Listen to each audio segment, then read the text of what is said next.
A very good morning to you, dear listener, and welcome to Perspectives, a current affairs discussion program on Agate Radio 95.5 Star FM, Makudi, Benue State. Today on Perspectives, our subject matter Nigeria. Recently, the West African Examination Council, which usually conducts the West African Senior School Certificate Examination, released the 2024 results indicating a declining performance of students.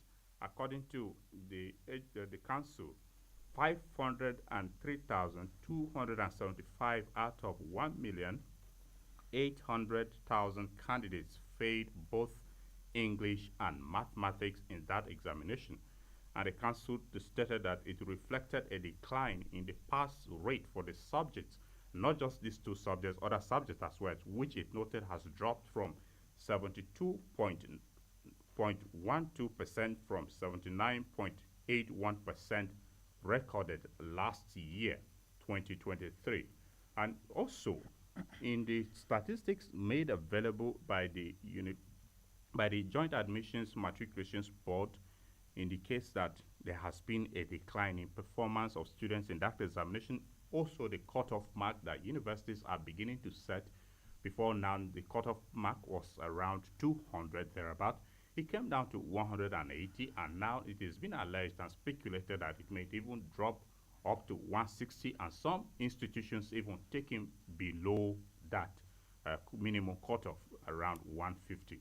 What are the factors responsible for this declining performance of students? Does this speak well generally of the education sector?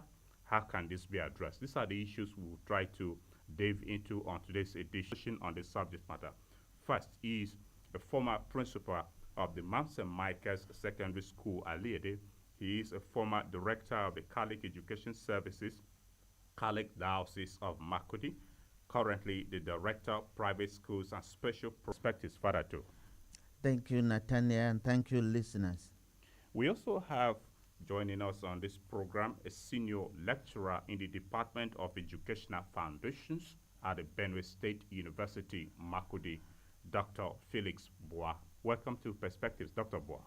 Thank you very much, Daniel, and listener. I am Nathaniel Nongo, welcoming you to this Wednesday edition of Perspectives. If this is your first time tuning in, be informed the program is audience participatory, broadcast from now to 11 a.m. And at 10 o'clock, we allow you, the listener, to call in on 0814-335-9292. 0814-335-9292 to be a part of the program. You can also make the microphones yours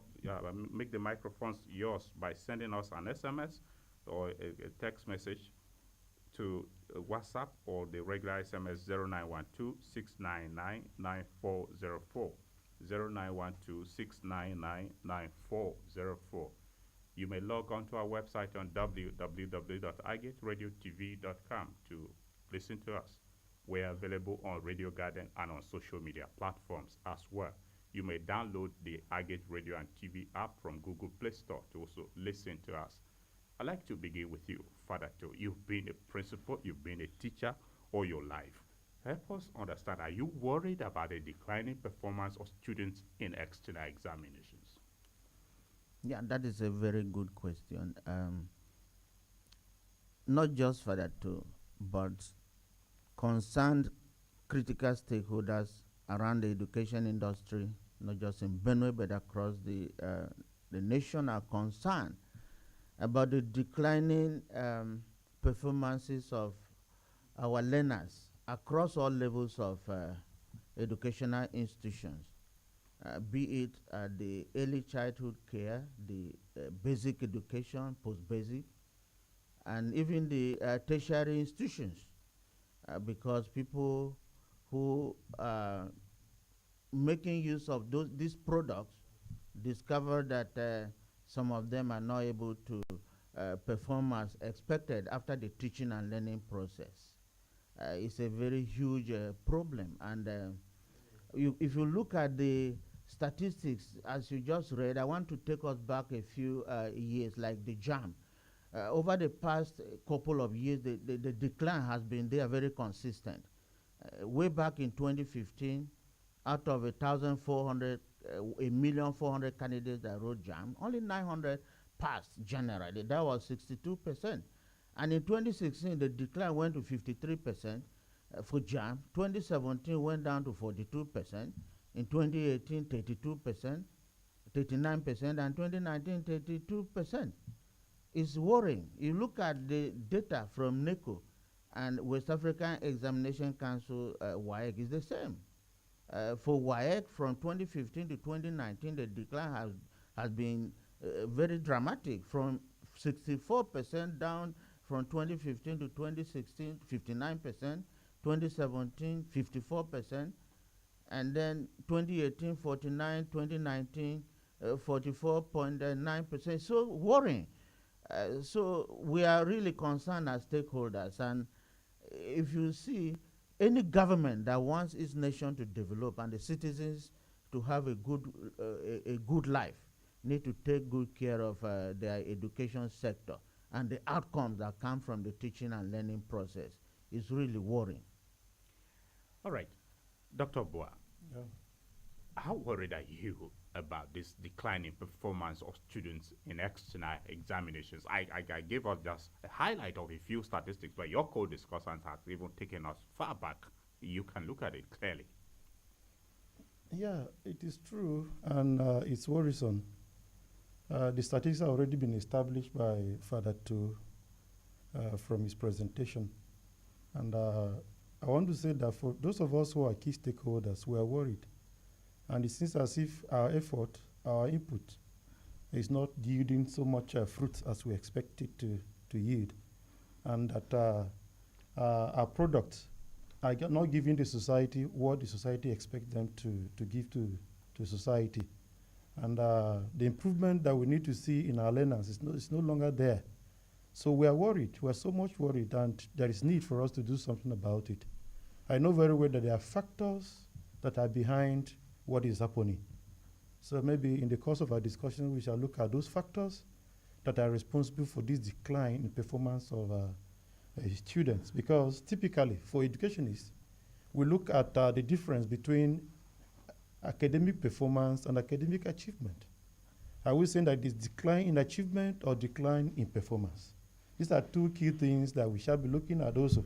We shall interrogate in the course of our discussion, because for those who are not academics, would not know that there's a difference between academic performance and academic achievement. So I want to say, Claire, maybe let me set the ball rolling. Very well. By saying that academic performance is focused on learning, the learning process, and those things we do or we evaluate students with. It's focused on outcomes. Yes, the sum total of outcomes. That's why sometimes we look at achievement in terms of certificates. Yeah, in terms of the degrees the students acquire. But when we look at performance, we look at their participation in classwork. We look at the grades they obtain in various core subjects or subjects they take and all that. So there's a difference. So in this case, we're looking at the academic performance stroke achievement of students at external examinations, not just the internal examinations, as the case may be. And just like Dr. Boa has just said, these external examinations are very important across all levels of education, because when the students or the learners are able to do very well in them, we know that the standardization and fairness of the process is enhanced, accountability and quality control is being done very well, the feedback mechanism from both the teachers and the learners.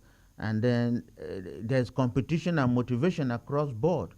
And then those certificates that come out as a result of good performance enables employers or labor also to be happy that they're having quality products who will enter into their businesses or areas of concern and then add value to those things. And then when performances are improving, there is competition in terms of improvement of teaching and learning methods across board, because each school, each level will want to improve so that they can have higher grades, and the evaluation and feedback will be much. All right. Dr. Boa, Yeah. looking at the statistics made available by WAEC, that is the just released examination for this year, it noted that 303,275 out of 1,800,000 candidates failed both English and mathematics. And some science subjects. Very well. The emphasis will be on mathematics and English, which they are meant to be core subjects for every student seeking admission further in any institution to have. It is expected that they should pass the basics. Yeah. What does it speak of the quality of our education, including candidates that are being admitted in tertiary institutions of learning? Yeah, it is very clear that about that percentage, you see, it is from the statistics, about 35% failed mathematics and 30 failed in English, which is very, very, very significant. It means then that that fraction will be unable to secure admission in tertiary institution. That is the implication number one. They can't go in to study at a higher level. So it's worrisome. And secondly, the question of the quality assurance at the level of schools that prepare the students to sit for this examination comes to bear. We have to look at it. How was the preparation of the student by teachers or by the schools that prepare the students for these exams? Apart from that, what about the students themselves, the level of preparedness of the students before the exams or towards the exams? And apart from that, what about the availability of materials or learning environment that is conducive for them to prepare for these exams and write these exams? Another factor is that what WAEC or JAM or whichever exams we're talking about now, what about the administrative processes that are involved in administering these exams? Were these students writing the exams on a very conducive atmosphere, devoid of distractions and all that? What about the issue of malpractice? Was malpractice checked? And what was the mindset of the students to write on their own or to malpractice in order to pass? Because the mindset also matters. These are some of the factors. What about facilities that were supposed to be made available? Like WAEC exams now, or NECO exams. These are exams that our students write on NAPTEP. They assess students in two ways. We have examinations, different types of examinations. Number one, you have the written exams.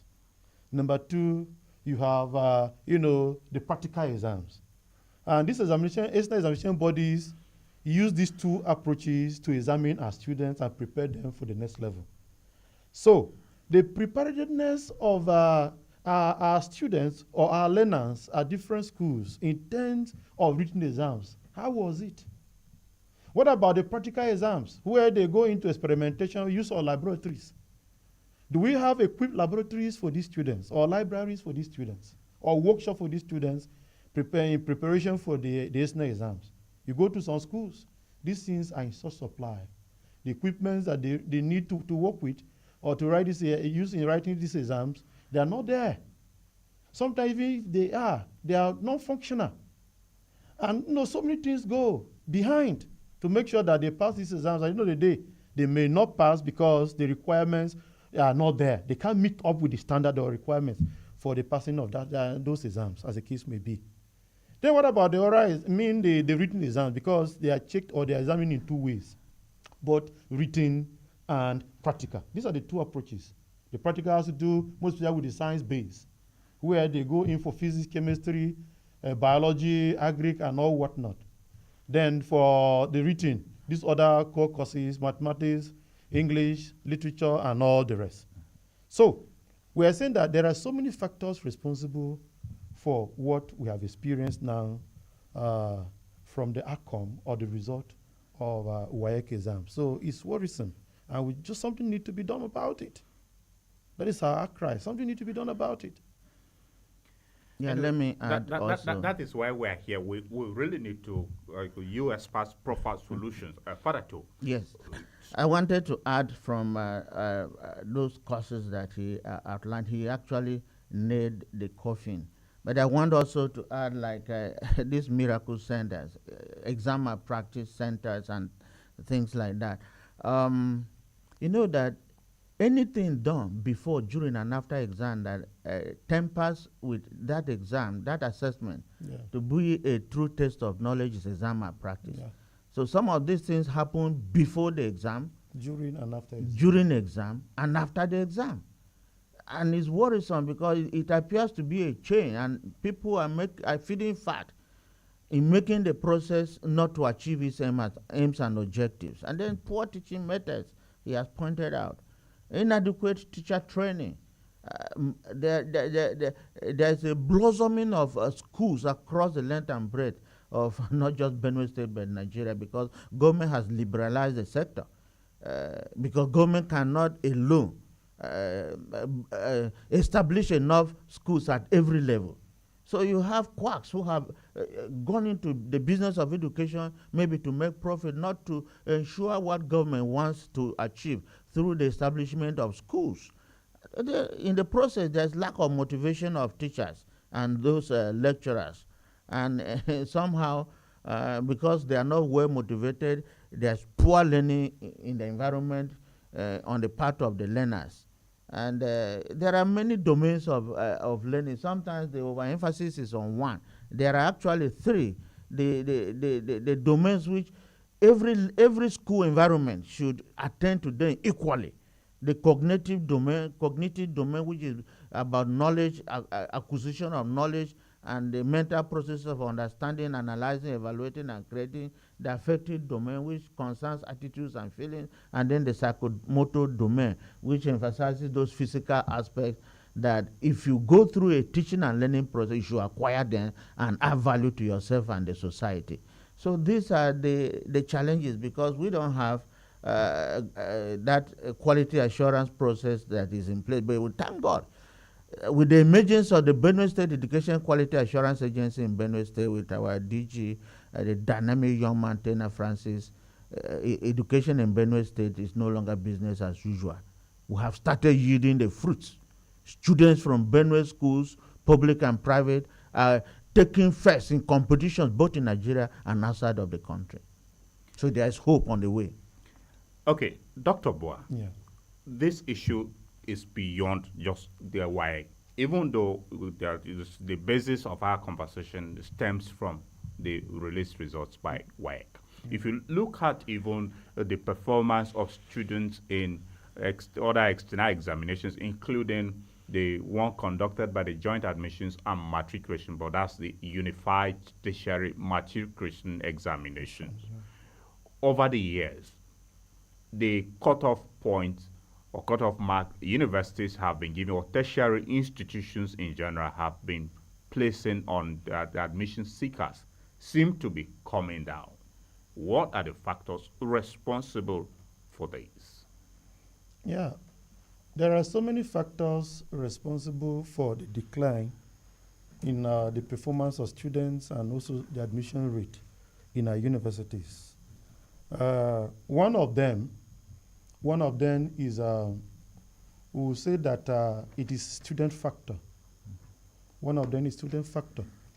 There is no longer motivation on the side of students in terms of learning. The study habit is no longer there. Yes, the study habit is no longer there. They are no longer interested in, being involved in, intensive studies.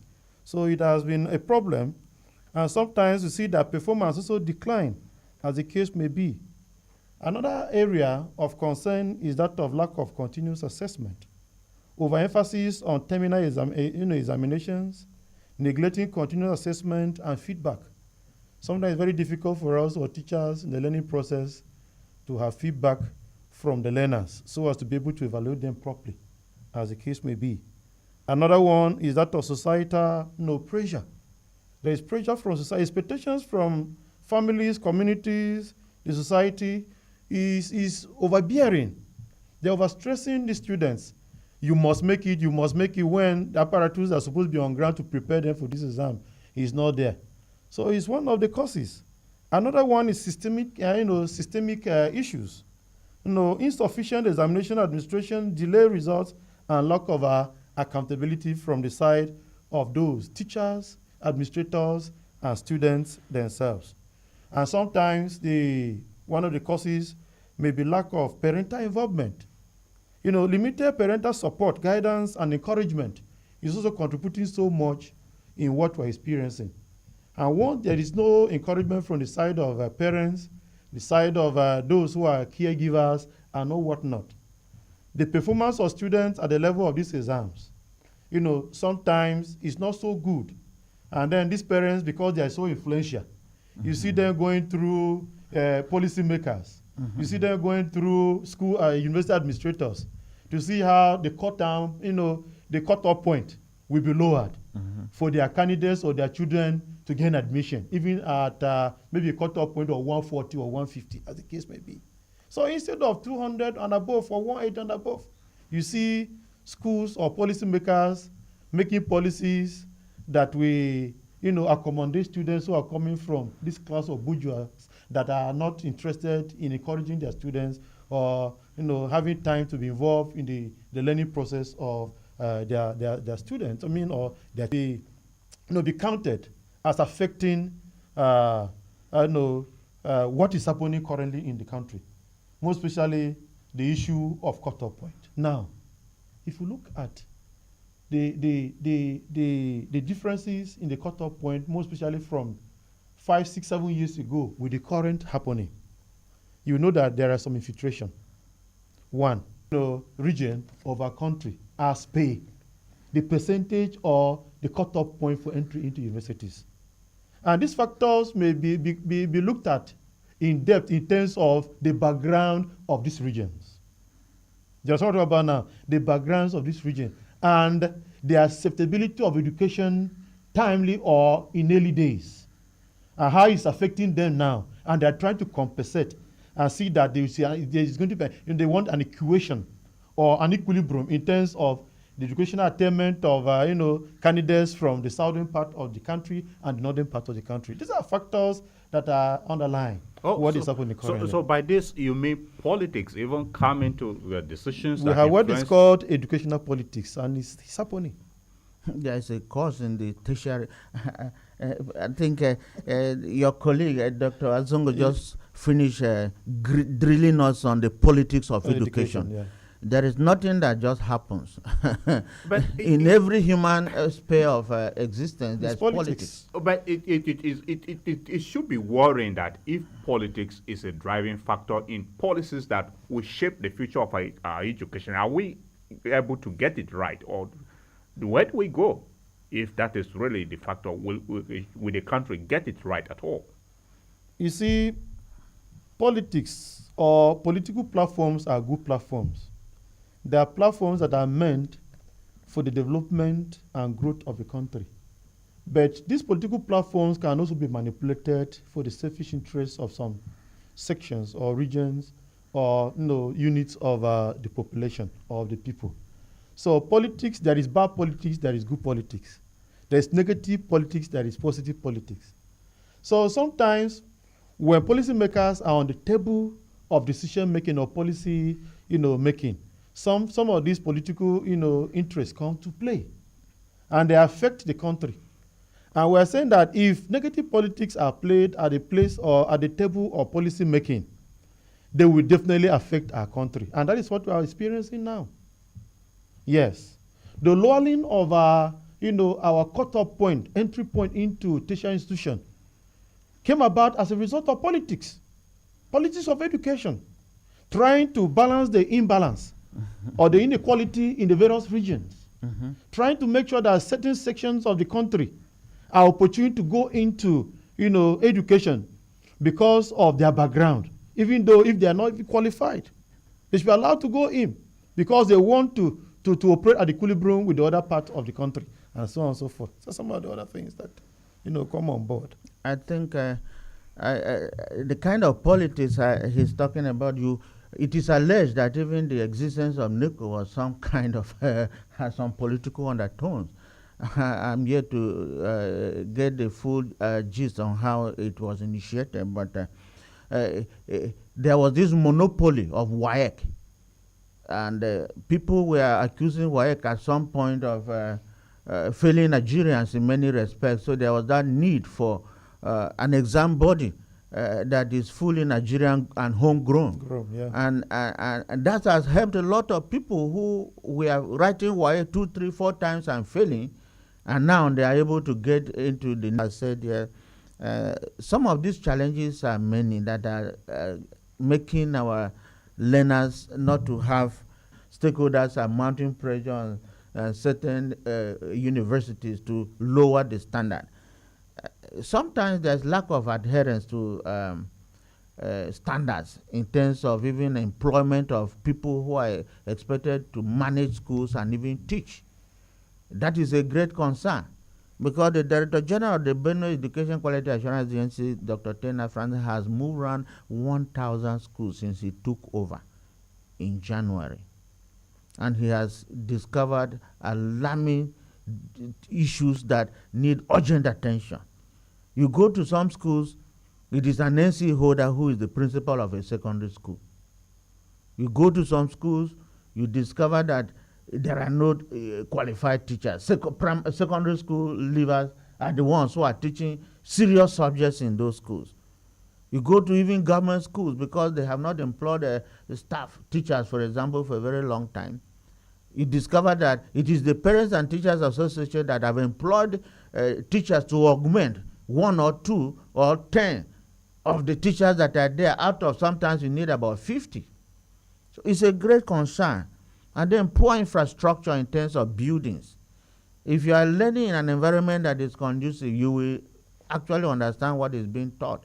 And apart from the buildings, those support infrastructure, computers and things like that, students whose parents have the wherewithal are able to afford the money required to train their children, both at the basic and post-basic level, and even the universities or tertiary schools, to schools that are doing very well. And when they have the infrastructure and they learn at that level, they're able to perform very well. You don't expect somebody who is an IDP camp and who doesn't have a computer to write JAMB and perform excellently well. And even the exam bodies, some of these exam bodies are not helping matters, because students go to write, for example, JAMB, and they discover that the computer accredited centers don't even have enough computers for the candidates to go in at once and write. They have to do shifts. And sometimes on your shift, you are there, and then the computer has shut down, and there's nothing you can do about it. That can only happen in Nigeria, those kind of things. Because the students, the candidates who go in and the computer shuts down for no fault of theirs, can sue the government, can sue the exam body, can shut down that facility that is frustrating his or her own life. And monopoly too. I think it's high time we, in Nigeria, copy what is happening in advanced countries, Europe and America and other developed countries, where you don't have just one system of writing the exam that can take you into tertiary institutions. You know that in other countries you have very many exams that people can write to advance their careers. Here you have only JAMB, and you are the mercy of JAMB and those institutions, so that you can go. In America, for example, you have external bodies that write various exams, like the Standard Aptitude Test, as it was formerly called, now Scholastic Assessment Test. You have the American College Testing. You have maybe the Graduate Record Examination. You have the Graduate Management Test. The law school have law school admission tests, and the medical students have medical college admission tests. So there are varieties. Can write exams, so they generate money and carry it and declare at the end of the financial year that they have made profits. Is the exam body supposed to be generating profit and putting the coffers of government? No. It's supposed to facilitate the training and the education of citizens, and not be bragging and telling people around, oh, this year we gave back to the government so much billions of naira. Okay, but really, Dr. Boa, in terms of the monopoly, which your co-discussant just pointed out, yeah, in the end, the overall objective will still be to get the students perform excellently. Does monopoly actually affect performance of the students in terms of the excellence? Yeah, in a way, monopoly affects, because when you feel that you are the only one in charge of administrative examination or entry examination to university, there is that likelihood that there may be manipulations here and there. And most especially when they discover that there is no any other body that will administer similar exams to, facilitate the entry of students into, the next level of education. It definitely, those factors will affect them. But we're saying on the general note, it is the preparedness of the students to sit for these exams that matters. How prepared are the students? How prepared are the students at the level of the teaching learning process? Mm-hmm. Because a student that is well prepared, you understand now, in terms of oral exams, in terms of written exams, in terms of practical exams, we definitely pass. Even if we have only one body administering the exams, the student will definitely pass. So the question now is what? The preparedness of the students by various schools that prepare them for these exams. And then the involvement of the students at the high level of learning in terms of their learning or study habits, as the case may be. If they are not prepared, they cannot make it. If the environment is not okay, they cannot make it. So monopoly affects them because if it's only one body, the body may decide not to prepare for a conducive environment for these students, and nobody have anything to say. So they may sit in any place and write the exams. If they fail, fine. If they don't fail, that is why Father Tu was mentioning that they are out just to sometimes make money. Anyway, and declare profit at the end of the day. Okay, we'll go along. Dear listener, if you are just tuning in, you are listening to Perspectives on Agate Radio 95.5 Star FM, Makurdi, Benue State. Our discussion is focused on the falling standard of students' performance in external examinations in Nigeria. Leading the conversation here in the studio, I have the former principal of Mount St. Michael's Secondary School, Aliyah, the former director, Catholic Education Services, Diocese of Makurdi, currently the director of private schools and special programs with the Benue State Education Quality Assurance Agency, Reverend Father Dr. Teun Wato. Also with us is a senior lecturer in the Department of Educational Foundations at the Benue State University, Makurdi, Dr. Felix Boa. You can participate on the program later at 10 o'clock by calling in on 0814-335-9292. 0814-335-9292. In the meantime, the line for text messages is already activated. You can send us an SMS to 0912-699-9404. 0912-699-9404. That line is also available on WhatsApp. Please remember to include your name and where you are sending the location where you are sending the message from. Log on to our website on www.agateradio.tv.com to listen to us live. We are available also on Radio Garden. You can download the Agate Radio and TV app from Google Play Store to also listen to us, and our social media pages were there to serve you as well. Father Tu, let's dive into the teacher and student relationship, preparing them for the examinations. What should be the ideal? Very good question. It's not just the teacher, the student, the management of the school, the teachers in the school, and then the learners in the school. Their relationship should be mutual. In a way, they understand why they are there in the school. For example, I'm the head teacher or the principal of a school. I understand my duty as that of admitting students and graduating them. So what do? I create that enabling environment so that good teaching and learning will take place from every subject equally, so that at the end, any exit exam that my children are writing, they will write because they are very well prepared to present themselves and answer all the questions that are put forward before them. I added the issue of school administrators or principals because the office where I'm the director, we have had to look into, well, like the ombudsman of education in Benue State, the policeman. We have discovered so many crazy things that are happening. And the school management sometimes is involved. the teachers themselves are involved, the parents collude, and also even the learners. For example, when His Excellency Father Dr. When you mention here they collude to subvert the to process. subvert the process and make the whole thing look as they are making money out of it, and in the process, the whole idea of getting good grades is not even their aim. It's making money out of the process of registering students and making money.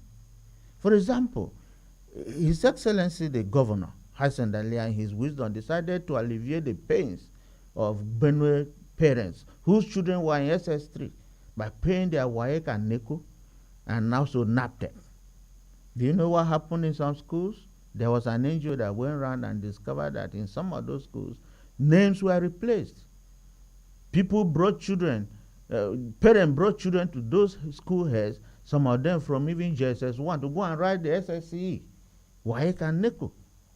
How can they pass? How can they get good grades? There is some, they give a number like maybe they have 300 learners in SS3. In actual fact, maybe they have only 50. And then they look for 200 that they can make up, or 250 that they can make up. And those money, they have collected money from the government for the number of candidates they declared on paper. And the others, they are sourcing for them from left, right, and center so that they will be able, it's a chain.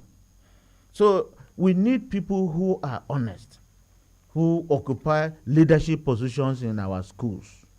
We need teachers who are honest.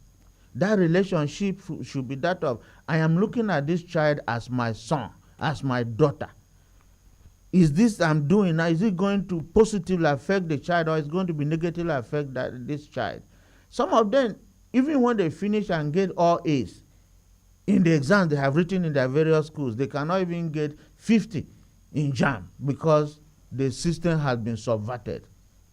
So there is so much that we need to do in terms of training and retraining, ensuring that all the schools adhere to standards of hiring staff that are management, staff that are teaching, and then supervision, so that teacher-learner relationship that is expected to bring out positive outcomes will continue to be enhanced in our various schools. Because some of the people who are parading in some of our schools as teachers are not teachers at all. And if they are not teachers, then the quality of them preparing students for examination is doubtful. Okay, Dr. Quickly, to add to teacher-student relationship. Yes. Yeah, when we talk about teacher-student relationship, we're talking about the school climate. It has to do with the climate of the school also. And then we have what we call intrapersonal relationship and interpersonal relationship. In intrapersonal relationship, is talking about the mindset of the teacher, his or her feelings and interests of the learners at heart, and his friendly relationship with the learners that comes from within him. And then you talk about interpersonal relationship between the teacher and the learner.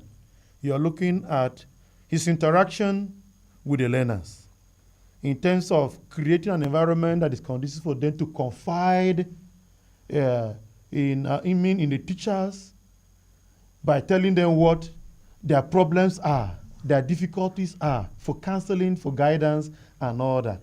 And then also for them to air out some of those areas, more especially in the cognitive, that it is their problem, to enable them solve those problems and make them make some progress academically and otherwise.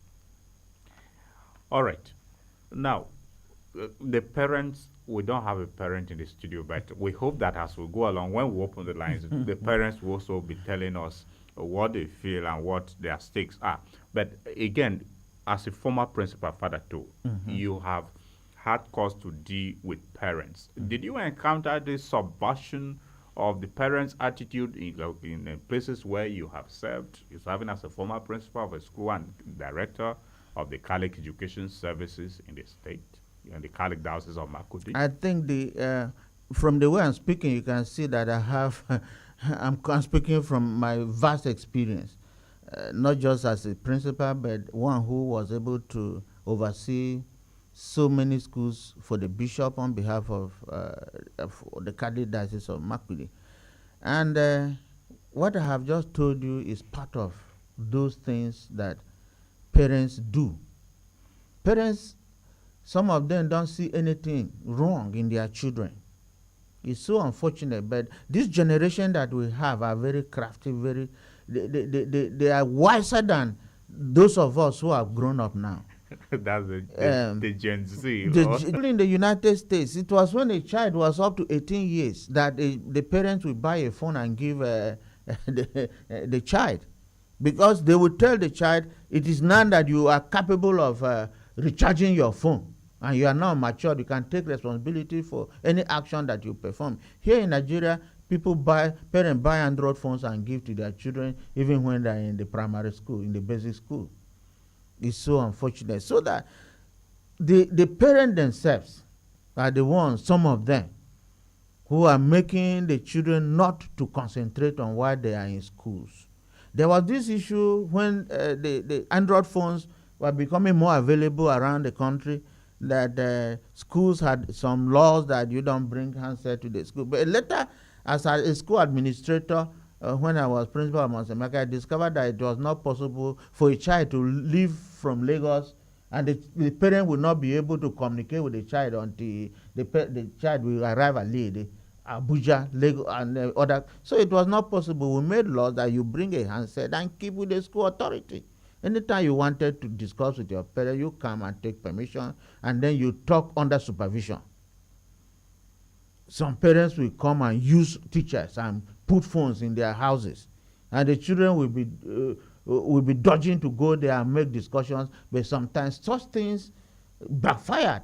And it was those phones some of them were keeping around that some of their parents were going to send them information, even in writing exam. We had zero tolerance for those kind of things, but parents were the ones subverting the process. And now it has become a norm. Even the exam body itself. How can you have the process of examination and you will not be able to have security around that exam to such an extent that before they write the exam, it is flying all over the internet? Some of those people in those exam bodies they are their parents, and they are making money. Because I have seen, now that I'm in the regulatory body, I have been investigating, I have discovered that some of the schools, before they even write an exam, the learners we open Facebook and WhatsApp pages to be downloading exams and sharing before even entering into the exam. It has become something that I don't know. And parents are the ones giving them the recharge cards and buying them those phones. And some of the parents they don't even have good phones.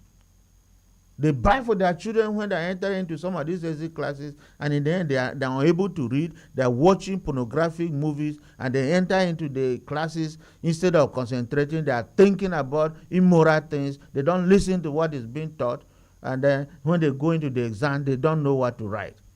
It has come to the extent that some children in some schools now in Benue State, I think beyond too, if you don't allow them to have phones, they will threaten to burn down the school. So it's something that we need to talk to parents and appeal to them so that they will help government, so that their children and the children of Benue State, the children of Nigeria, will know why they are going to school. It's not a joke. Because if you don't read very well, that transformation that is expected in you as a result of the teaching and learning doesn't take place. You cannot go far in life. You end up as a tout to be used by politicians, and then they'll be giving you peanuts. Okay, and I don't think politicians will love to hear that anyway, but Dr. Boa. Yes. The examinations are getting digital now. For instance, the Unified Tertiary Matriculation Examination is being conducted computer-based. Yeah. Shouldn't the use of digital gadgets like telephones, which your co-discussor have pointed out, be an advantage to students preparing for examinations? Yeah, the use of telephone, most especially mobile phones, may be used by students in preparation for exams or for their studies, but with a very high level. They are supposed to prepare an ICT center whereby, computers are procured and are also installed or set for the students' learning on the internet or downloading, articles and write-ups and all that from the internet, and also, an avenue for them to be trained in the process of, writing exams using the digital avenue. So I would advise, or I would say that the use of telephone, mobile telephone, most especially for tertiary education, is okay because at least they are matured. They are qualified to use phones at the tertiary level to download for their assignments, go in, search for articles on relevant subjects and all that to enhance their learning. But for those in secondary schools and below, it is not advisable. If they are to use any digital facility, it should be the one that is centrally installed by the school in an ICT center whereby they go learn, they are taught, they are shown how it is done, and they use it in practice for exams ahead of them. So for schools at the basic level, senior secondary and basic level, the use of telephone is not advisable. At least schools should make sure that these ICT facilities are installed in their schools for learning, teaching and learning in different subjects. But for tertiary institutions, it's okay because they are matured, they are exposed, and they need it so as to enhance their teaching and learning. As teachers teaching for students learning. So this is my input. And the government has, over the years, taken the issue of ICT in schools very seriously. Like when I was Director of College Education Services, I know during the time of His Excellency Samuel Otom, the government approved, I think, 500 naira per child per term, that is 1,500, to be paid by learners across secondary schools, for example, so that the Ministry of Education approved that, was collecting, I think, 500, and the schools were returning 1,000 to develop digital technology in their institutions. So government should remind schools they have an obligation to provide those things. In government schools, government is doing well, but they can do more. But I know that that policy came about so that those things could be deployed to our various levels of education. All right, dear listener, we'll take a breather, and when we're back, we'll try to avail you the platforms through which you can reach us. Please stay tuned. We'll be back shortly.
Thank you very much for staying tuned, dear listener, and welcome back to Perspectives.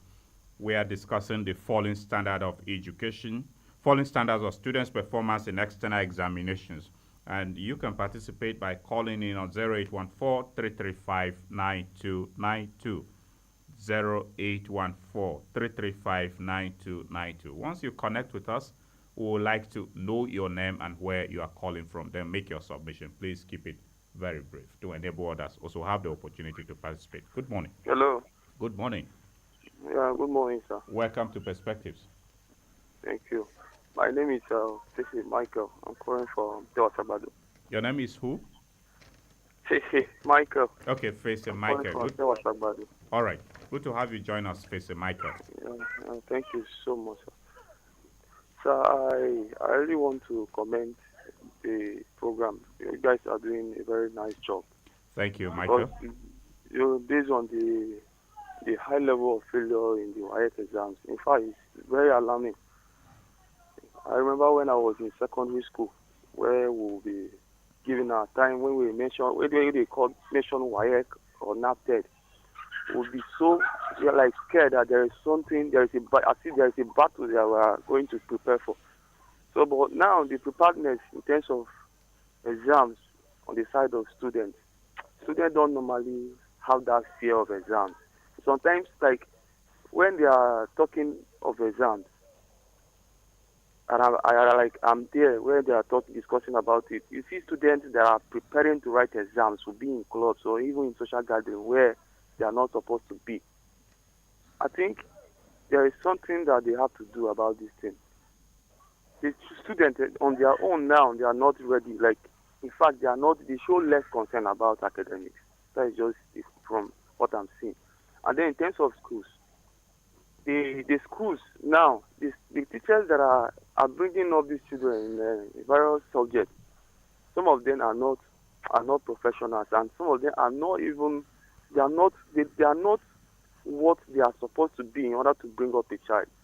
I remember when I went to drop a student in a school, and the baby I used to convey to school was telling me that, "Uncle, there is uncle. I asked him a question concerning one calculation, and he was unable to answer me. Can you help me?"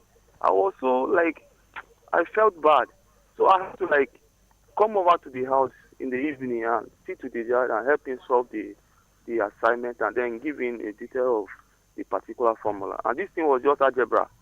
So I gave him simple algebra. A teacher cannot be able to give a true insight of algebra to a child in secondary school. So is that person really a teacher?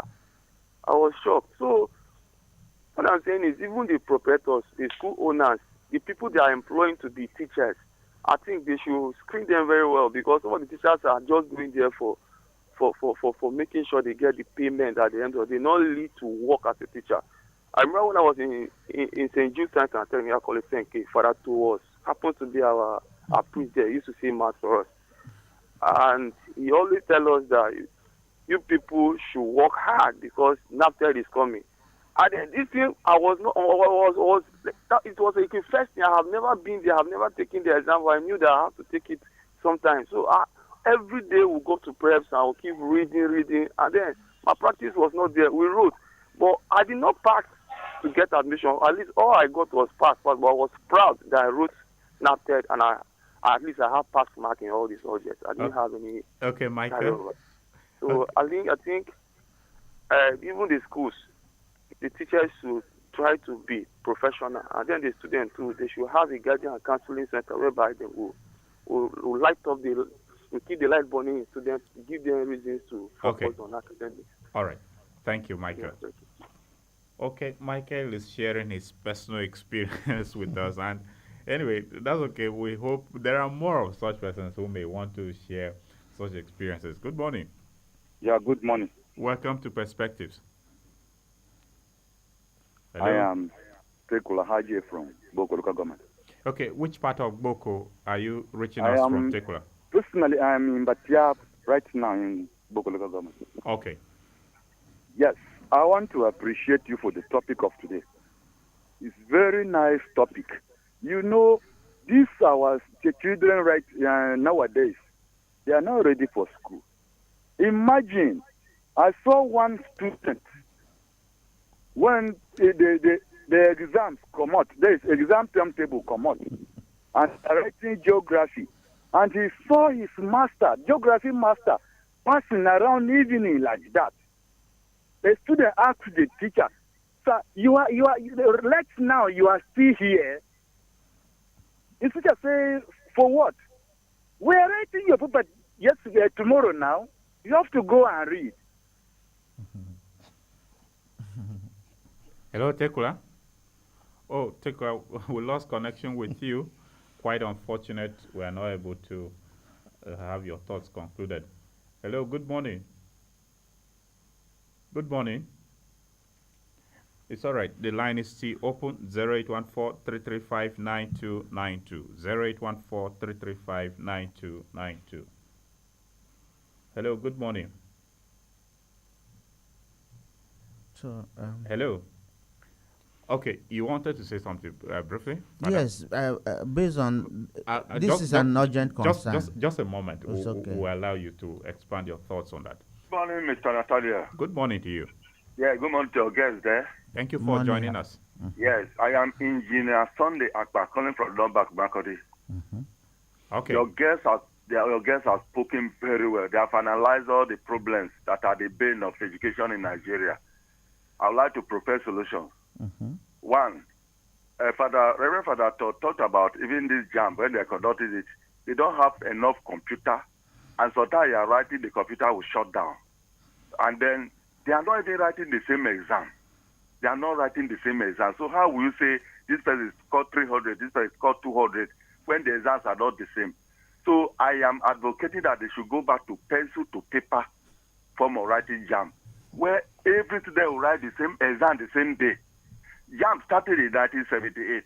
Your father was talking about that too, because that time different universities were conducting their exams.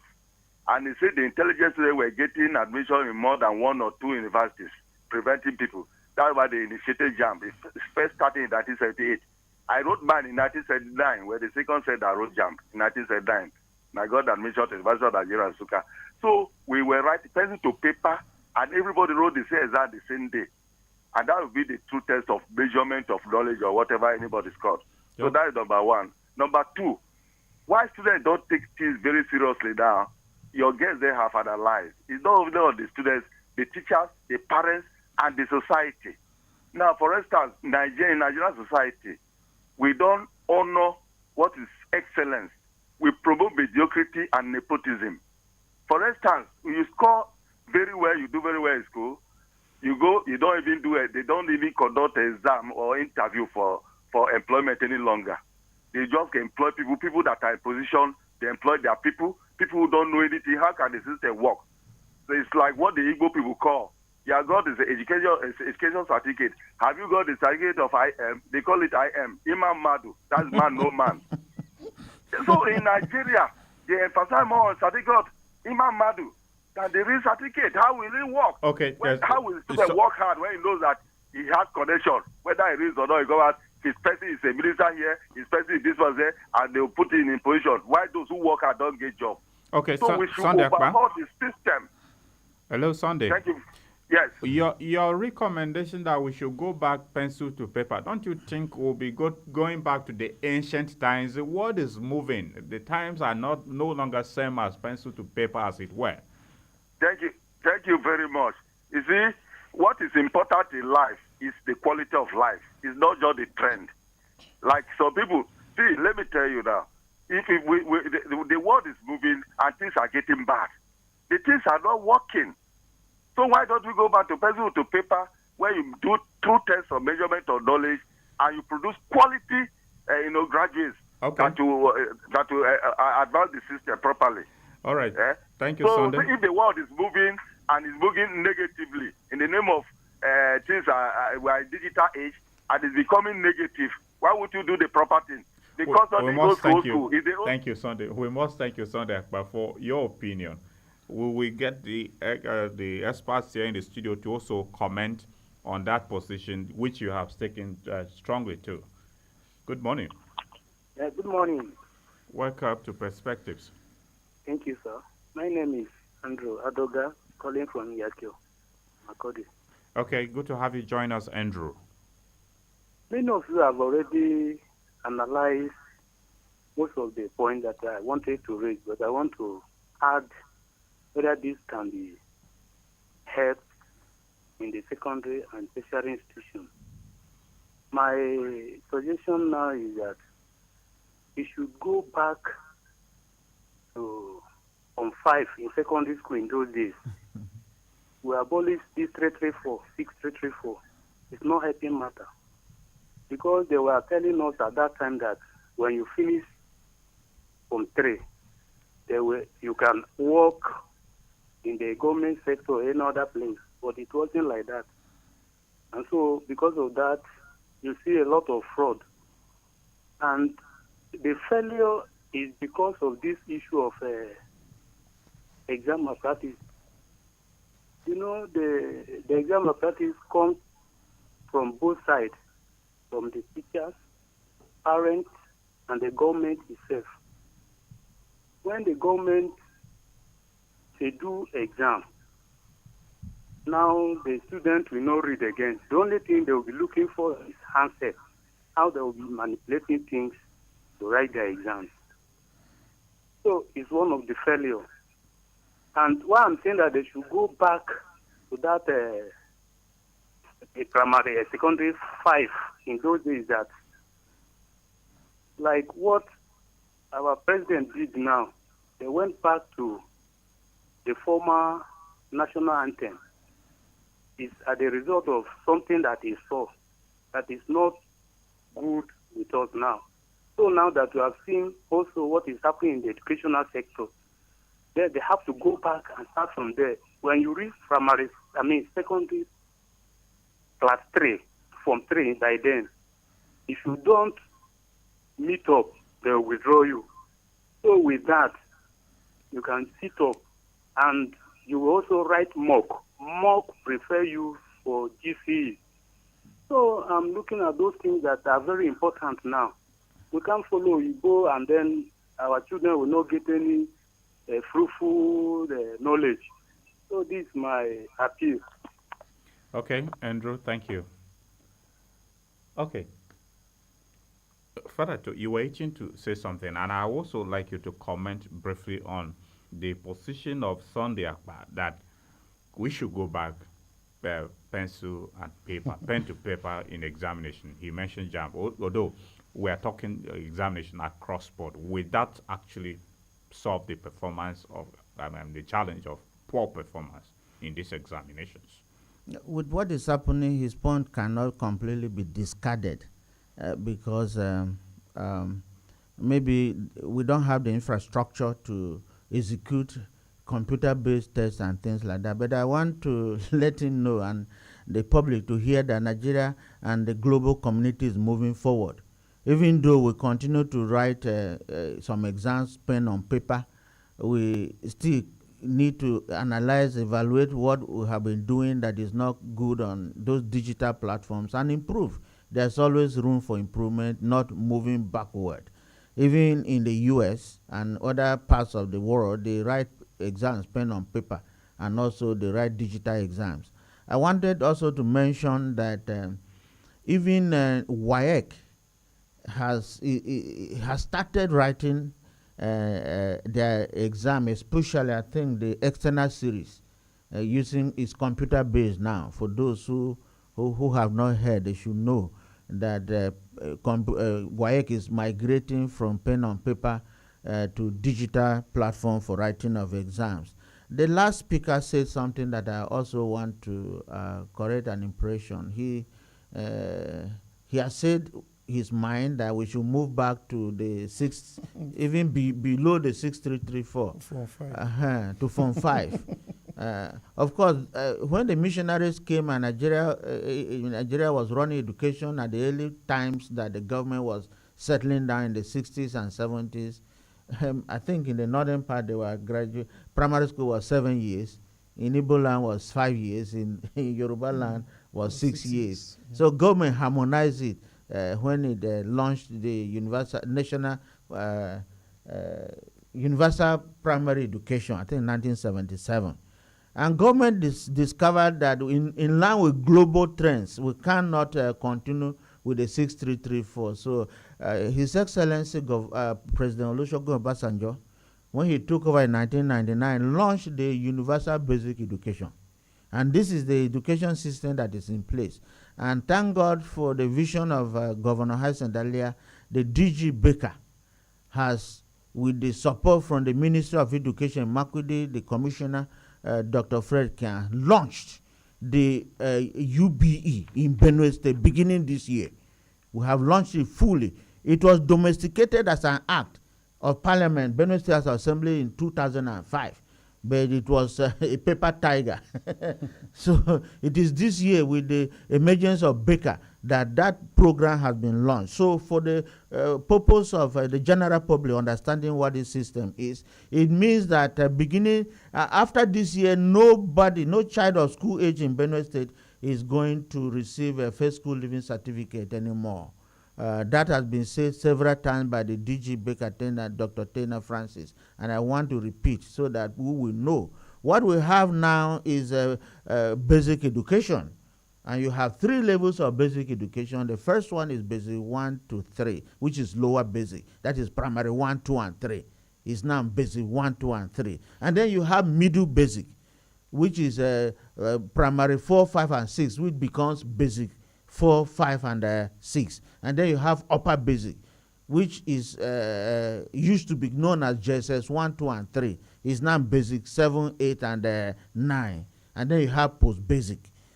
So the general public should understand that, in fact, for those who are going to establish new schools, you come to Benue State Education Quality Assurance Agency and see Mrs. Doka Sigbahana, the Director of Quality Assurance. She will guide you on the process. We want people to be establishing schools now as basic schools from basic 1 to 9. And then the first certificate, Dr. Tena Francis has emphasized that the child of school age is going to get from Benue State is basic education certificate exam basic. Okay. Let's go to callers. Hello, good morning. Good morning.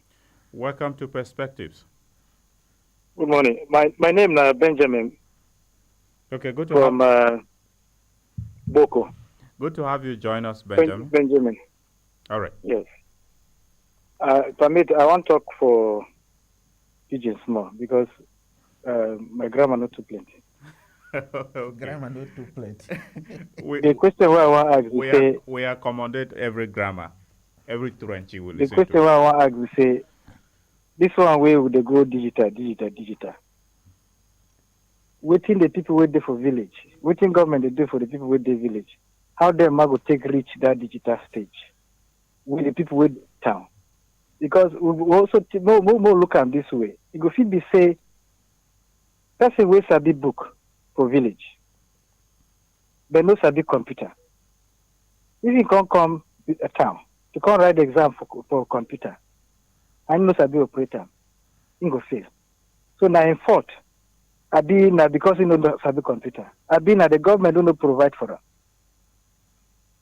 And the question I want to ask is that. The other question I want to ask is say, we've been here say the government, the state government, the news because director of Becker, a person who they work for Becker did there. Director General. The government they owe WAEC money for examination.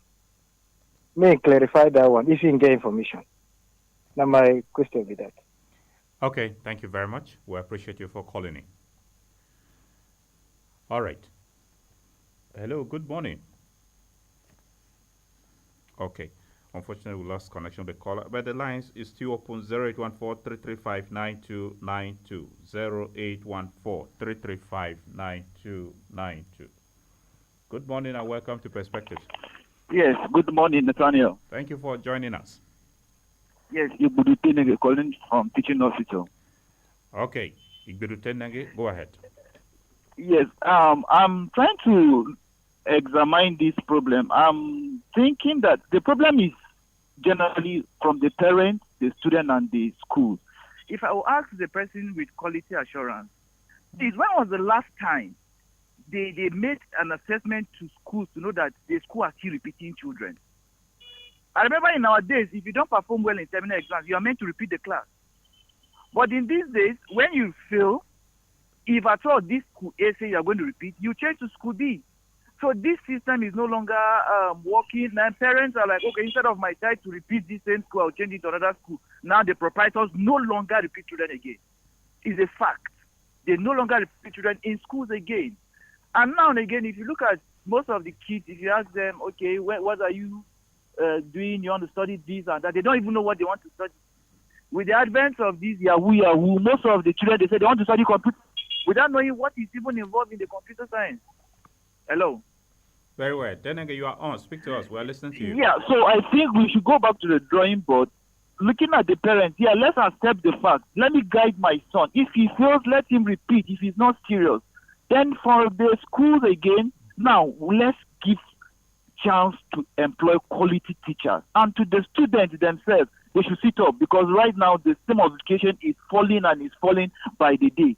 And I am telling you, with the advent of these new exam king, there are schools that they just wait on the day of exam, they browse and the student copy on the board.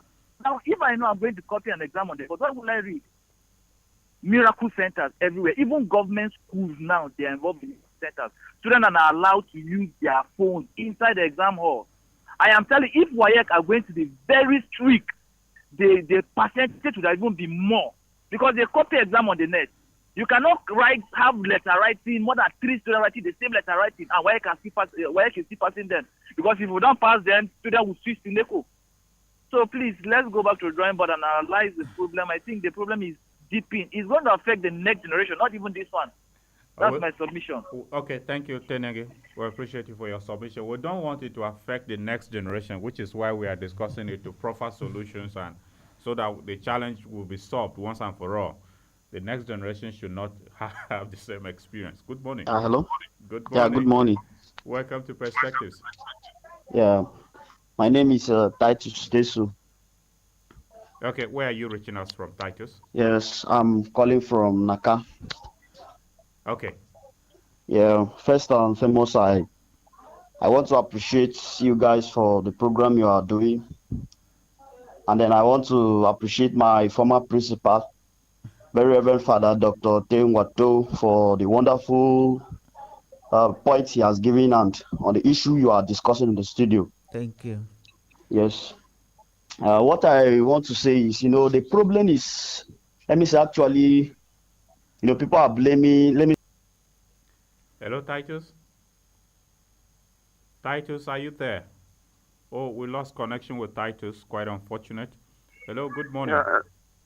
Yeah, good morning. Welcome to Perspectives. This is Jero calling from Justice Quarters. Jaron, who, please? Yes, sir. Sir, please, you see... Hello, Jaron? The program they are talking about. May we know your full name, Jaron? Is there? May we know your full name? Okay, it's Jaron Sehi. Okay, Jaron Sehi, go ahead. Yeah, my elder brother called first with this number, so I'm trying to call, but I wasn't able to reach out, and then he connected and said, so what I'm saying is, the problem we are facing now, sometimes it's not really, the blame should not be put on the student alone. Even from the standard, thank God there is a quality house now concerning education in the state. Mm-hmm. If you go to some of the secondary schools, they are talking of computer-based tests, and computer WAEC is migrating from paper pencil tests to computer-based. But if you go to some schools now, some students, even to see a keyboard, they don't even know what a keyboard looks like. The first day they will lay their eyes, like they will set their eyes on the keyboard, is that day they are going to take exams. So now how do you expect this kind of student to pass without knowing to use the basic keys on the keyboard, even write the exam? So from what I'm saying, the quality house should go as far as making sure that all the schools are equipped and are giving training to the students from the grassroots using the computer. We cannot just migrate from one age or one system to the other. We are familiar with the paper-based test, but the computer-based now, this is something we are not we are not rehearsing it, and then you are bringing it at the end that we should use it. I think to even determine the brilliance of the children, you cannot even get the people that are brilliant, because even the brilliant ones, not using the device, they cannot be able to pass the exam. So it's not all about migrating or changing or going to the trend, but giving the rehearsals from the grassroots so that the younger ones will be growing with the trend that is going. Okay, thank you, Jaron. Thank you, sir. Thank you. Okay, before we engage with more people, Dr. Boa, I'll start with you. Yeah. Is the computer technology a disadvantage to the performance of the students in examinations if we have it available? If we have it available, it's not a disadvantage. And I'm saying it's not a disadvantage because all the students sitting for the exams, we have, knowledge of the computer or knowledge of the system and be able to attempt the questions equally. That goes back to the question one person asked, that we should go back to paper and pen. You understand now? Yes. It's very good because in test and measurement, you look at those things. If the students are sitting for the same exam, are they taking the same questions all through? Or we have variation in questions? Because if I'm taking the same exam with you, and the question I'm answering are different from your question, then we are not tested at the same level. So that is what is happening. So the only thing we do is we may not advise that we should go back to paper and pen. But what we do is let there be adequate infrastructure, that is ICT facilities or computers that will be available for all those who have registered for these exams, that they will sit for this exam at once. Once that is done, and they're taking the same questions at once, once that is done, they are tested at the same time, at the same level, and the outcome will be fair. That is the issue. So for me, if we have enough computers to go around the students who are eligible to sit for the exams, we have no problem. There will be progress, it will be nice, and it will be okay. One was talking about then at the village. How can they attempt digital exams? Because they are not exposed to that. That's the reason why in recent times, in the establishment of schools and the provision for schools, government is emphasizing, please provide ICT facilities. At least 25 yes. computers. Go in, train people, have subjects like computer studies, whereby these students will be taught the use of computer, the manipulation of computer, and all that. So once that is done, they will meet up with their peers in the urban areas or in these cities and all that, and they'll be able to sit and send exams, and they will pass those exams. So for me, if we employ the digital, make use of the digital space very well, it is to our advantage, because we'll not only be working here, but also be at par with those in developed countries, as the case may be. Okay. I want to add also. Yes, Father. Because there are some sensitive questions that were directed to you. Exactly. Fine. By implication, I need to throw more light on some of this. Some are misconception and perception. One asked that they paid, the governor paid for WAEC and NECO, NAPTEP, and then some are not able, some schools, some of these learners that graduated are unable to access the exam because the schools are indebted.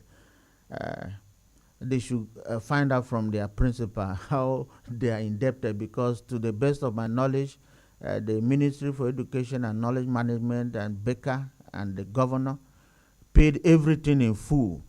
Because when I saw that initially, I thought maybe it was peculiar to Benue. Then my elder brother, Professor Ayem Gatu from Kaduna State University, posted to our family platform that his daughter, who graduated from a private school in Kaduna State, also the exam, they wrote on it, indebted. It means the WAEC and NECO, because of the inflation, maybe they were doing certain things that they didn't open up to some of the principals early enough, and some of them couldn't follow up certain things. But the government paid the bill that the schools gave, the WAEC and the schools say these are the number of students, and whatever was presented was paid by the government in full, and saying that with authority because I'm coming from a quality house. And secondly, somebody said that they should go back to paper like Dr. Boa was answering. I think sometimes when they're writing exams on computer, there's usually an exam or question pool. They could be over 2,000. And when you come, you have to write like 50. It's set at the same standard, but it comes in from the same pool. So it should always be from the same standard. That is my thinking. So, and then somebody was talking about the transfer, that people are moving around schools like that. they are not repeating. They don't want to repeat. The Benue Education Quality Assurance Agency (DG) has finally found a solution to that by getting a unified transfer certificate, which is operational now in Benue State. So school owners are to go to Becca and obtain copies, those booklets, and issue to any student who is transferring to another school. And if a student or learner is moving to your school, you must demand for that copy, because before you get it, you must clear all your financial obligations, and then you must so before you move into another school. Even JSS1, that used to be JSS1, that is basic 9 now. The DG has directed that nobody should write any common entrance exam anymore. People are only transiting from basic 6 to basic 7 across board. It's not admission into JSS1, it's basic 7. So these are things that we needed to, and then somebody is repeating. The government has. Just a moment, I will back to you shortly. Good morning. Good morning, sir. Welcome to Perspectives. Thank you so much. This is Peter Tina calling from North Bank. Okay, Peter Tina, your radio is close to you, so do us a favor by moving away from it. Okay. And it's just a kind of addition to what is going on. And during my service here in Delta State, there they used to conduct a body of exams. Peter Tina, I'm so sorry if your radio is interfering. Our communication may not be useful. Okay. And so in Delta State, they used to the whole body of exams. They conduct the same exams on all across the schools. So, but they didn't practice the system very well. So if they implement such system in Benue State, where each school will be writing the same exams on the same day, and these exams will be marked by professionals. So in that case, if a student fails, the person the body will send the result to the schools that these are the students that qualified for the next class. So that will reduce, instead of saying we should go back to the old generation of paper and pen. I think that is not important, because we are moving we are in the AI generation now. So digital is very important. It will increase students' ability to handle system anywhere they go, because you don't even know where life will meet you tomorrow. You might have opportunity to travel out and study abroad. So if you are not used to this computer and all that, how are you going to do? So digital has come to stay. So the only thing is for us to look for a solution that will reduce the level of malpractice in our state. Thank you. Okay, thank you. We have not talked about malpractice in our state yet. We're looking at the performance on the general note. We'll come to that later on. Okay, Father. So I was saying. Conclude your thoughts briefly. Yeah, I want to reiterate here that government is very much aware, like Dr. Boaz said, about the need for computer, the sustenance of computer education and the availability of those things in our schools. For government schools, government is responsible and has been providing.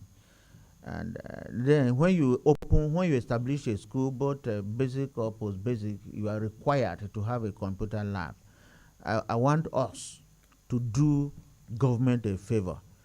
If somebody has decided to establish a school, the person should be able to do what he is supposed to do. If there is no computer lab and there are no computers in the school, you must approach such a school owner or the principal and ask him, you are collecting this money for computer that the government has approved. What are those computers? What is the computer lab? They owe it as a duty to provide those items. Okay. Good morning. Good morning, sir. Welcome. My name is Brother Emeka Oji. Emeka Oji, good to have you. Where are you reaching out from? Okay. All right. Okay. So just thank your guests in the house here. Thank you. Okay. Some of the issues have been raised. This side is very fine. You know, we are living in an age where our children should be having A with the digital system in place. There's so much information that can help them make A, even sitting in their houses. But it's so sad, so ironical that in an age where information is flowing, overflowing itself, our children are taken to avenues that is making them dumber and dumber, and the parents are not even helping matter. I heard one sad story one time. The father was arrested for assisting the child to write down. So what can a father be saying so low? So my advice is for the children. These things are helpful. They can be helpful, they can be harmful. So it's left for you now to use it. My children, sometimes they use my phone when they are given assignments. They will go on the net, they get the listen and write. So they can use that thing, sit in their house, and then get a lot of information. I was listening to one professor, I think he was the chairman of Nigerian Society of Scientists also, one professor from the Yoruba land, can't remember his name. Say during their time, for them to write 10 papers and all those things, they have to go through a lot of rigorous application to universities abroad. But now, just with a key, press a key on your keyboard, you have information scrolling all over the place. So let them make use of these things properly, and with that, they can be able to make A's. The informations are there. Teachers, YouTube, all these things are there. You can sit in your house and learn quite a lot. So that is my advice to the students. Use this phone, get the information, and you can make A's. And Okay. let us also try to help the children to use this properly. Thank you. Thank you, Emeka Oji. Thank you. The students should also be listening to radio. Let the student call in and tell us their own position on all this, because the hammer has descended so heavily on the students this morning. And okay, let's take some messages. Daniel Veham writes from High Level, Makudi. He says he's a teacher for 27 years. The education standard is very low. We must know that no education standard can rise above the quality of its teachers. A good number of those who have wandered into the classroom are already products of the same malpractice. They have no confidence in themselves to train someone to write and pass on their own. We have placed emphasis on certificates rather than output productivity. People are therefore out to get certificates, not knowledge. Control quality of education at the tertiary institutions that train teachers. There are many more to this hazard. Okay? Thank you very much, Daniel, for your opinion. Hello, good morning. Good morning. Welcome to Perspectives. Yes, I called earlier, but I ran out of card. Okay, may we know your name again? My name is Teso. I'm calling from Naka. Okay, Teso Titus, right? Yes. Okay, we are listening to you. Yes, I overheard the last message you read. I think the person said more emphasis is more placed on the certificate than the knowledge to get. And so I really accept to that point that the young man sent. Because, the knowledge, let me say the country itself, the emphasis is more placed now on getting the certificate and, than gaining the knowledge that people have to get. And so somebody, for instance, a graduate in a secondary school will tell you just to write and pass WAEC now so that, I will go into the university and the rest of that.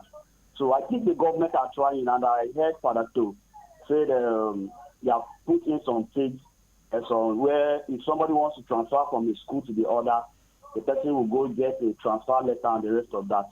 I think the government on their part, actually, they usually try that. Is there really people in place to watch this thing? Because private schools especially, they exist for, let me say, profit making. Because it will be very difficult for somebody who operates a private school to, say, let me give out a transfer letter and the rest, or let me receive this transfer letter coming from a parent or the rest of that. And so once somebody is coming in, what they want to do is, collect the pay, register the school and things like that. So these things may be put in, these laws may be put in by the government, but I think these laws are not kept. So maybe they should be actually, we can say the whole thing is not going to stop, because anything that has advantage, that's the digital. We are moving into the digital world, and anything that has advantage also has disadvantage. So I think we cannot actually say we are going to finish it, but it is something that's really happening. Are they really going to put these things into practice? That's just the question. So thank you so much. I really appreciate for the program. It's a nice one. All right, thank you, Deso Titus. Thank Yes, you very I much. wish students. Thank you. We appreciate you. Peter Luke from our live stream feed says a very good topic on the program. Keep up the good work. All right, thank you very much, Peter. We appreciate you for following our live stream and sharing your comments there. My name is Tahav. What that man said, they bring students from just one, is true, because in my school, they will bring a child from the village, and that child had never gone to school before. Okay, thank you, Tahav, for your message. Another one here says, good morning, Nath. Please, my greetings to the guests in the studio. I want to appreciate you people for the wonderful program. It's quite been a while on the program. You people have outlined the challenges in our education sector, and in response to the massive failure in WAEC, which is really alarming. Employing expertise in our schools is very important. Those who earn higher in public sector, when they open schools, their payment really discourage those willing to put in their energy. Okay, this message is so long, so I'm just taking abridged versions. At all, my submission is that school proprietors should be more concerned about the profit, shouldn't be more concerned about the profit they make, but also put themselves in the shoes of those they employ in terms of payment, and parents too should encourage teachers by giving them the benefit of doubt. Now, person will chop where they work plenty. Okay. You Momo Ohembe Lazarus from Welfare Quarters in Makodi. Thank you very much for your message. Quite a long one, so it's just an abridged version. Hello, good morning. Hello, good morning, sir. Good to have you on Perspectives. Thank you, sir. This is Engineer Augustine Eke calling from North Bank. All right. Augustine Eke, share your thoughts with us. I want to thank you for this particular topic of, let me say, falling standard of education. Now, many people have spoken things about demoralization in terms of cutoff marks, having different cutoff marks for different sections of the country. This is very, very wrong and very demoralizing. Are we saying that we cannot send our children outside to go and school elsewhere? Another one again is lack of motivation. For example, anytime that government devalues the currency and there is need to review minimum wage, when Buhari did it, he increased the minimum wage of the junior staff with 12,000. But when it came to senior staff, he added 10,000 for everybody. I mean, it doesn't make sense. The amount of money needed for training a senior staff and the amount of money needed for training a junior staff are not the same. And also their level of productivity are also not the same.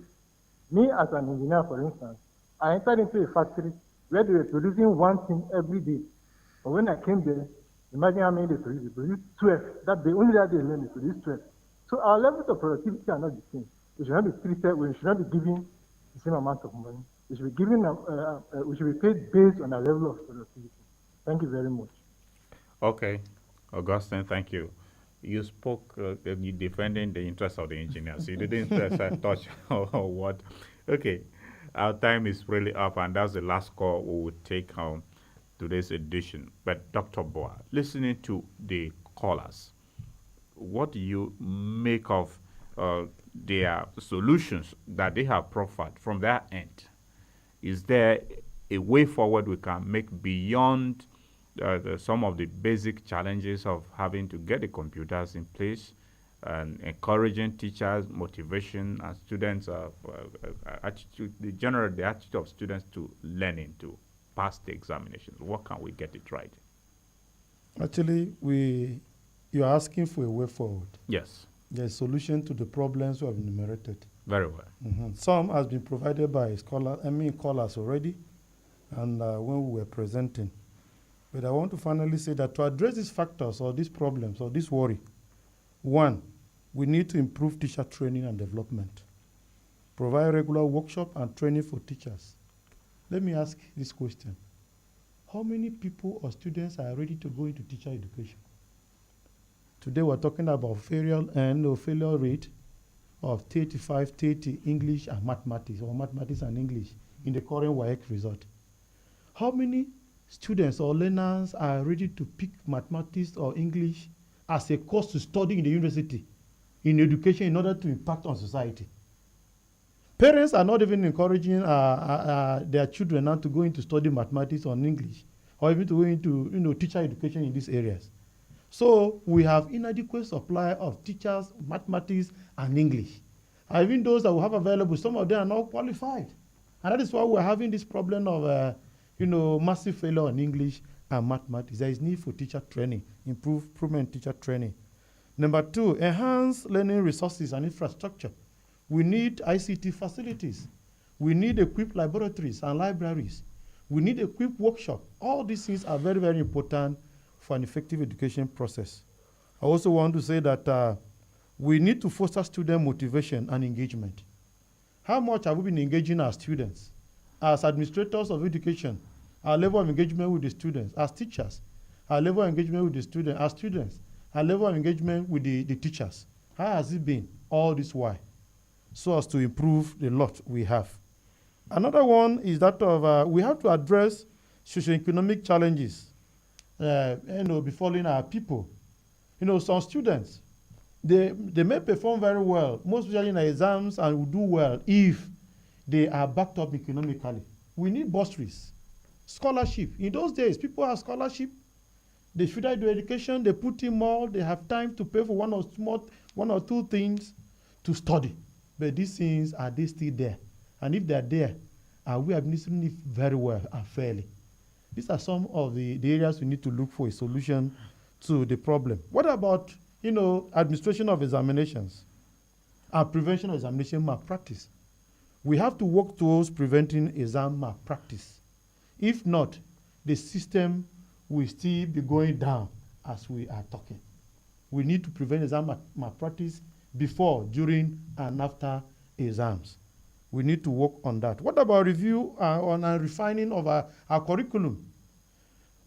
If you observe from WAEC report, their observation, one of the observations was that of what? A gap in the curriculum implementation. They mention it. And so we need to look at our curriculum review. The curriculum need to be reviewed.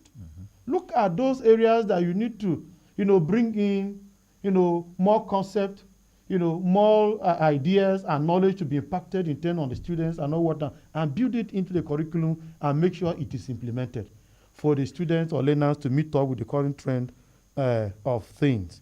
And that of promotion of continuous assessment and addressing teacher-student ratio. Go to some schools. What is happening? The student-teacher ratio is so bad. Teacher-student ratio. For some schools is 1:150 students or learners. For some, you see 1 to 500 students. You're per learner. You understand now? So the issue is we need to work on the teacher-student ratio too, so as to enable teachers give attention to the learners the way they're supposed to do it for the good of our educational system. I also want to finally say that we need to foster support for our learning environment.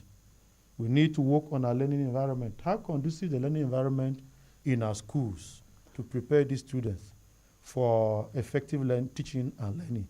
All this, when we put in place, it will go a long way to help us tackle the decline in the performance of students in external examinations or even internal examinations, as the case may be.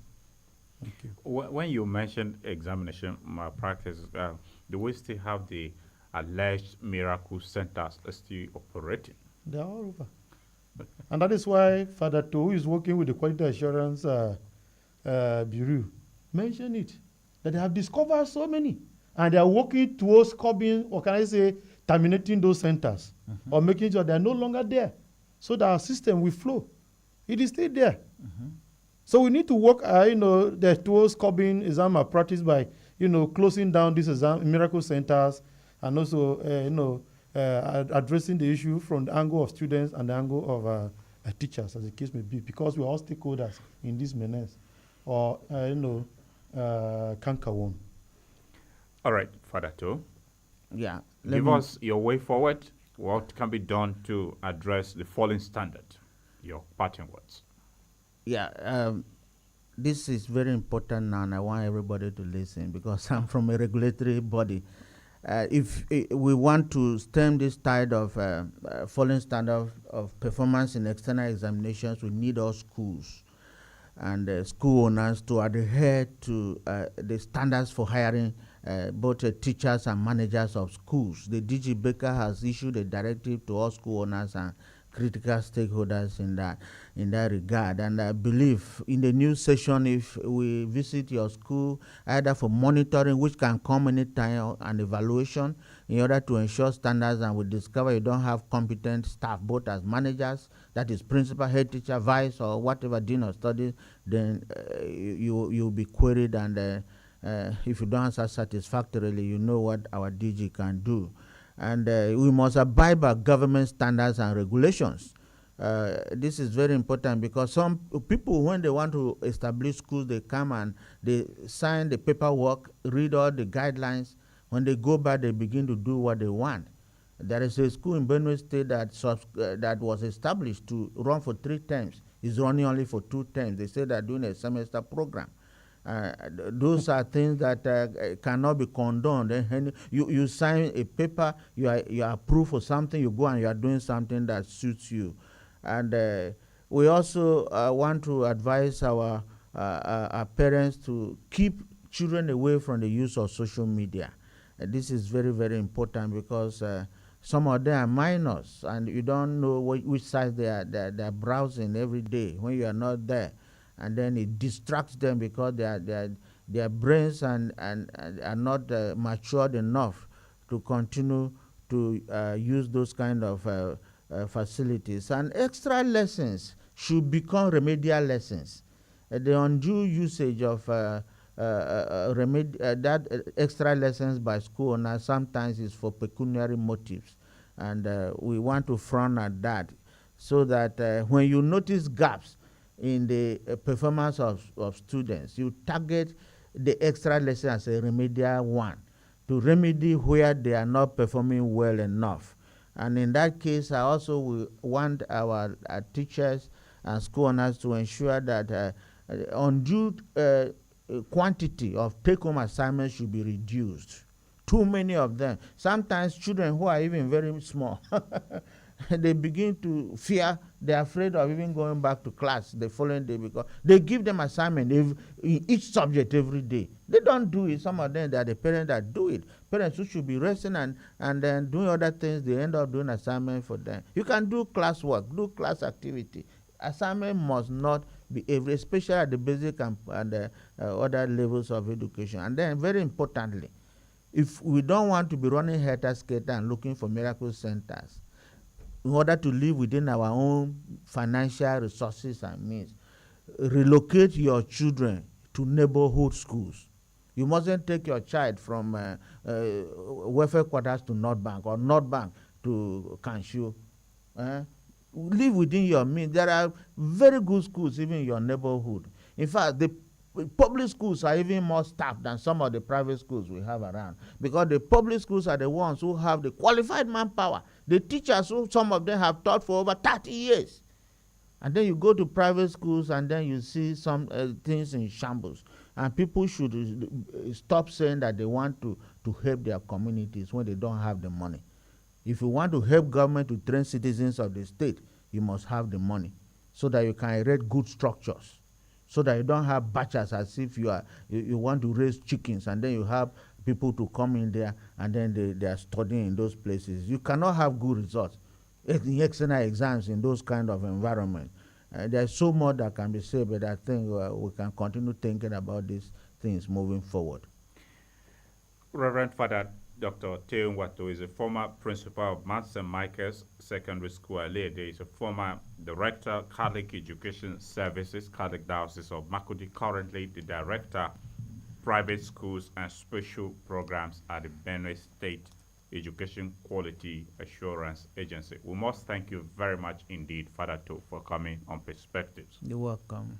A senior lecturer in the Department of Educational Foundations at the bench for your insights on the program. Thank you very much. Dear listener, that's our show today. Join us on Friday for another edition of Perspectives. And remember, we all have collective stakes to push our children and our wards to perform excellently so that the decline in standards in the performance of students in external examinations will be sufficiently addressed. My name is Nathaniel Nongo. I will be with you here on Friday for another edition of the program. Have yourself a great Wednesday ahead. Goodbye.